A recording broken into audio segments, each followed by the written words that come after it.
Yo'lingizga chiqib qo'ydim, uzr aka. Hammasi joyida. Bemalol o'tiring. Rahmat kattakon.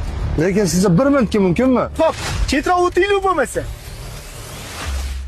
Ko'chada ko'pchilik Matiz mashinani mensimaydi. Siz Lito'qis haydab turib, o'zi sizni yo'lingiz bo'lib turib, nima sababdan menga yo'l berdingiz? Chunki aka. Xo'p, Matiz haydamaysanmi? Svetofor qizil bo'lsa qayoqqa haydi? Ey, shoshyapsan, o'zingiz uchib o'ting. Ko'p gapirma, hayda. Assalomu alaykum aka. Yandex chaqiruvmidingiz? Voy, Matizmidi? Ha, aka.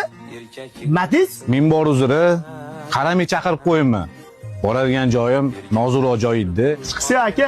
Mayli, sog' bo'ling. Yaxshilik ko'rishinglar.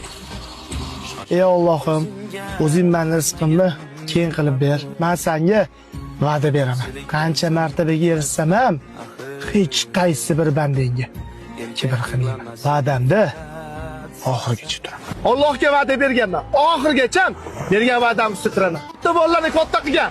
Matizmi yo'qmi bilmadim-ku, lekin katta bolalarni yoshligida boqib katta qilgan. Mana mana shu matizligini bilaman. Chunki otamlar bolaligimizda matizga kira qilib bizani boqqanlar.